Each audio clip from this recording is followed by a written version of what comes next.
You were living under the harsh dictatorship of General London. He overthrew your monarchy and plunged your country into a nasty civil war that had killed 500,000 people from your 7 million people nation. But today is April 17, 1975. It is the local New Year. An army has just marched into the capital, Phnom Penh. The streets rumble as young soldiers clad in a simple black peasant cloth and heavily armed advance in eerie, terrifying silence. Despite the suspense, the people around you are cheering to welcome them. You are happy. You think, thanks God, the civil war is finally over. You are incorrect. God is what your country now denies. For now, you are ruled by the Communist Party of Cambodia, Khmer Rouge for short. They are a mysterious underground organization. Even you or their soldiers do not even know the leader's name. Welcome to Year Zero. Rule number 0 for surviving Year Zero. Do not associate with the opposing side. If you are a high-ranking army officer or a politician, your survival tutorial ends right here. If you are educated or wealthy, do not speak out. The socialist regime doesn't like any signs that you are part of the capitalist system, even a little. Rule number 1. Do not be disabled or sick. Suddenly, an order came down from mysterious higher-ups. This plan was kept as a strict secret from everyone. Even some of the Khmer Rouge military commanders are surprised when it happened. The order is simple: evacuate the cities. Starting this evening and continue throughout the week, over 2 million people are forced out of their homes at gunpoint. The soldiers tell you it is only for a few days to avoid American bombing. Spoiler alert, it is not for a few days. You are forced to walk in the burning April sun. The chaos is absolutely children crying, and pregnant women deliver babies on the side of the roads. Those who cannot make the trip by foot are simply abandoned. Separating countless families, even hospital patients, are chased out into the street. Some still bleeding from surgery. Several thousand people died just during this initial rush march into unknown. Welcome to your new life. You are now classified as new people. To survive, you must understand that you own nothing, even who you live with. Say goodbye to your family. The regime reorganized everyone into massive agricultural communes, separating people into distinct work units based on age and capabilities. Children who are too young to do heavy lifting are taken from their parents and placed into youth work units, forced to carry baskets, collect cow dung for fertilizer, and weed the farms. Meanwhile, the elderly who are too old and weak to work the fields are separated into their own units. They are left to starve on microscopic ration because they can no longer contribute to physical labor demands of the revolution.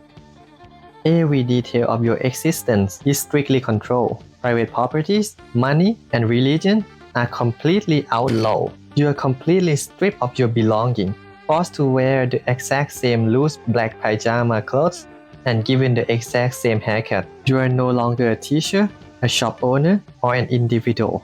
You are an asset of the state, forced to do 10 to 14 hours of hard manual labor every single day, with no plan for recreation. You will wake up at 4 in the morning to dig canals and plant rice, and you will not return to your shelter until dark. You cannot even own your own food. Absolutely socialism means all natural resources and foodstuffs belong to the state. Cooking privately is strictly banned and considered an act of anti-revolutionaries. If you are caught boiling rice on your own, the punishment is imprisonment or execution. You are not even allowed to forage for wild plant or fruit in the forest to satisfy your hunger. Instead, you must eat in massive public dining hall, surviving on meager communal ration of rice porridge and salt. If your young child is caught picking a cucumber from the communal farms out of pure starvation, they will be tied to the tree and beaten with a club. After a year and a half of ruling in absolute, terrifying secrecy, the party finally announced its existence and revealed its leader. His name is Pol Pot, which is an uncovered name for his real name, Salamander, Salaza, Nana, Salotsa. As the year dragged on, the regime's impossible rice quota fell, but the Khmer Rouge leadership does not believe in bad policy. They believe you just didn't believe hard enough or work hard enough. Salotsa sees anti-revolutionary saboteurs everywhere. He believes they are the reason production faltered. He orders party members to search for them. The paranoia skyrockets and the execution ramped up. Local Khmer Rouge begins to suspect anyone who was even slightly different, such as doctor, teacher, and engineer. Ethnic minority including Muslim Cham, Vietnam, Chinese, Thai, and Laotian individuals. Intellectual, do you understand a foreign language? Execution. Do you wear reading glasses? Execution. Even loyal Khmer Rouge party members face a higher rate of execution than the regular population. When you hear the word genocide, you might imagine the German Holocaust, highly industrialized, bureaucratic death camp with gas chamber. The Khmer Rouge does not do this. Their genocide is agricultural, manual, and brutally primitive. If you are suspect of insubordination, you do not get a trial. The killing are highly decentralized. Local party members and village chiefs have the power to investigate, judge, and execute you on the spot. Law is simply their words. You are taken to 1,000 of mass graves known as the killing field. To save bullets, local soldiers execute victims by beating them to death with farming hoes, clubs, or poison. Sometimes they even make you dig your own grave first. To quote their popular slogan, "We gain nothing from killing you, and we lose nothing from killing you."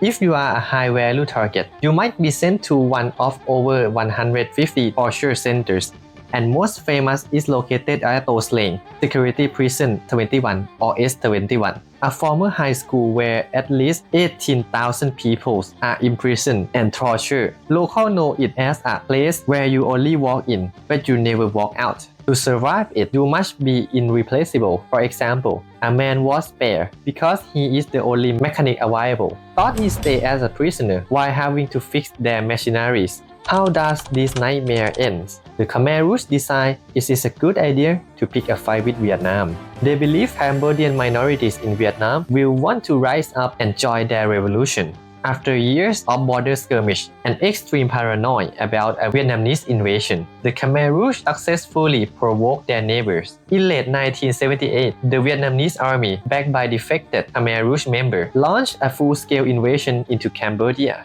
By January 7, 1979, the Vietnamese captured Phnom Penh, a once glorious city that now holds only about 50,000 exhausted inhabitants. The Khmer Rouge regime collapsed, and Pol Pot and his weakened army ran away to hide in the jungle along the Thai borders. By the time regime falls, starvation, disease, exhaustion, and execution under the Khmer Rouge are responsible for roughly 1.5 to 2 million deaths. That is nearly one-fourth of the entire country population wiped out in less than 4 years. If you made it to the end of this tutorial alive, congratulations, you are the lucky 75%. Now, you just have to deal with the severe psychological traumas and another civil war that will last until the 1990s.